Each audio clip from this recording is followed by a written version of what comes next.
I don't have a dishwasher, but what I do have is this beautiful sink, this beautiful porcelain sink that was made in England, that got put in when I redid this kitchen. And I have to say that I don't mind doing dishes. I enjoy it at the end of an evening when I'm alone, or if people are over for dinner or for a party and they've gone home. I find that doing dishes is kind of meditative. You've had a night, you've been talking to people, you made a nice dinner, and then everyone goes home and it's quiet. And doing dishes is kind of winding down for me. So when all the dishes are done, there's a little bit of a ritual that happens before the kitchen goes to bed for the night. And the key thing that is part of that process is washing the sink.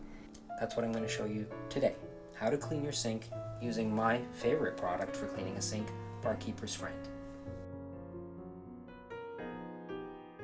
It's very understandable that you wouldn't clean your sink because you think, oh, water and soap is running through my sink, so why would I need to clean my sink? Well, let me tell you that not just water and soap are running through your sink.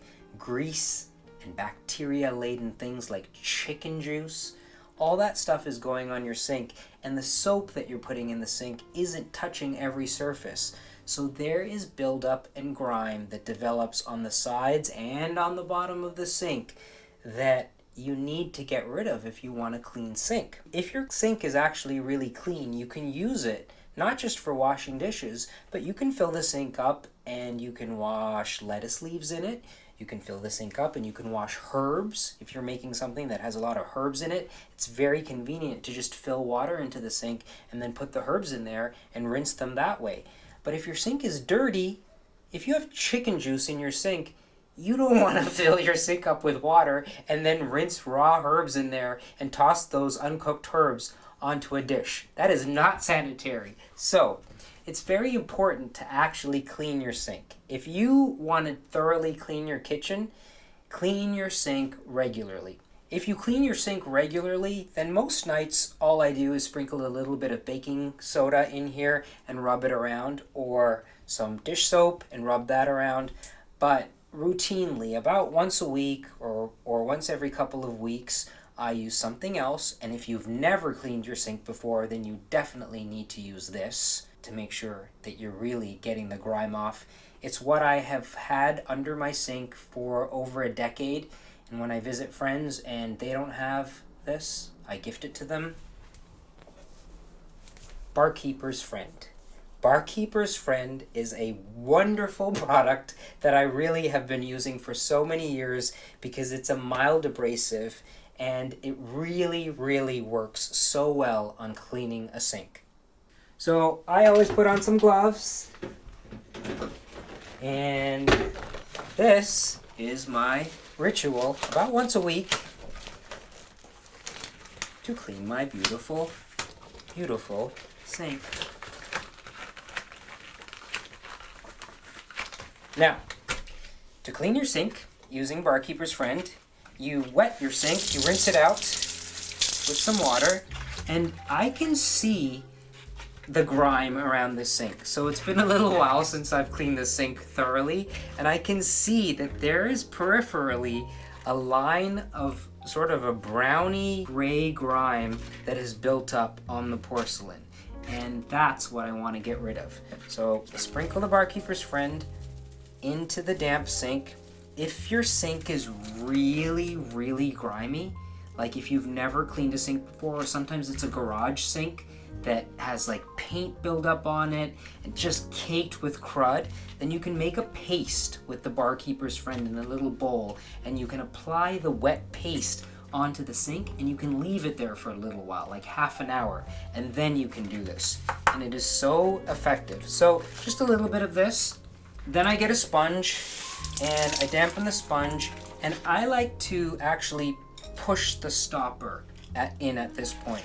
And you work the Barkeeper's Friend into the bottom with a non-abrasive sponge. That is key. You don't want to use a scrubby sponge or steel wool to do this. Use a non-abrasive sponge, which which makes this safe for the surface of the sink. This works really well on stainless steel sinks. I have a little bit of a sink cleaning fetish. When I go to visit my friends and they have a stainless steel sink, then I get out the barkeeper's friend and it's just the fetish. Like cleaning someone's sink and seeing it sparkle. Ooh.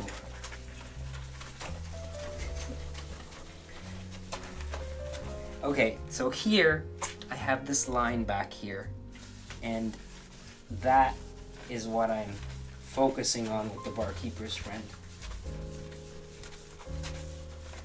It's really funny. I will admit that growing up, my parents didn't clean the sink this way, and I would have never even thought of cleaning the sink.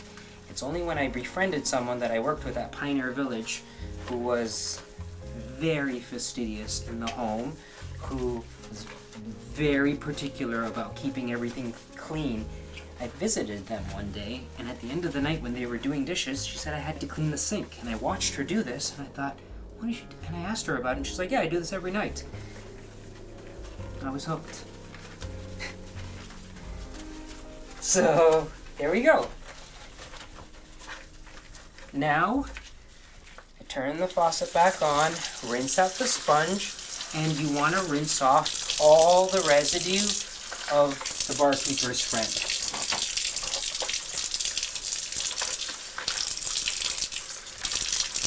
And at this point,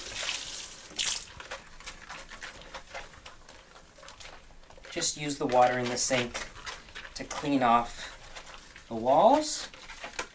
Open the drain up, allow it to drain out, rinse it out.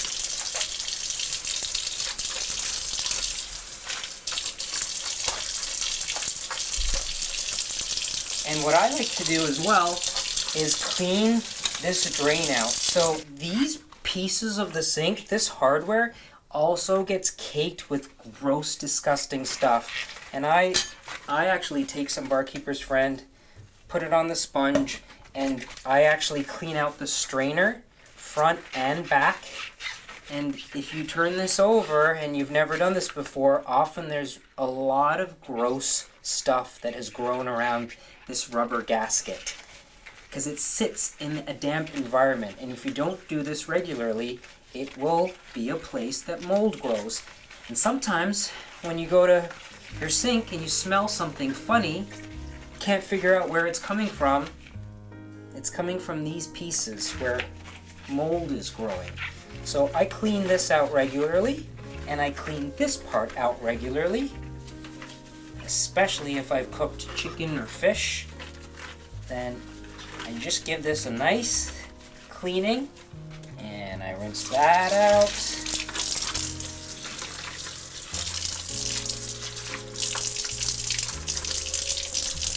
There we go. Look at that.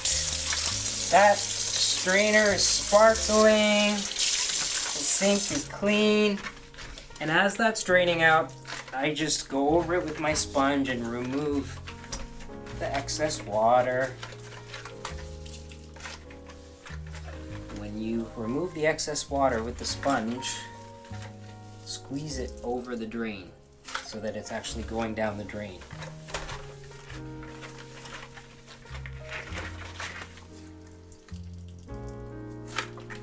That. And then, the final thing, if you want to go overboard, is get a cloth. And I usually use the cloth that I used to dry the dishes, and I just wipe down the sink. At the end of the night, if I've had a party and I've done the dishes, the cloth that I've used to dry the dishes is going to go in the laundry anyways. So this is the final thing I do to dry out the sink. And that sink is totally clean. It's ready for tomorrow. It's completely ready for washing vegetables, refilling with water, and using as a basin for rinsing out things. And it's part of my regular routine. So, washing a sink.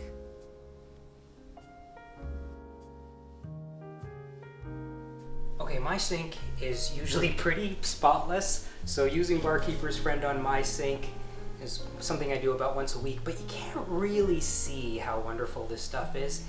I felt like I needed to give you a much better example. So I asked around, and my neighbor showed me to a sink in his basement in this very, very old building. It's like 100 years old, and this is the perfect candidate for Barkeeper's Friend, because he said the sink has probably not been cleaned in 50 years.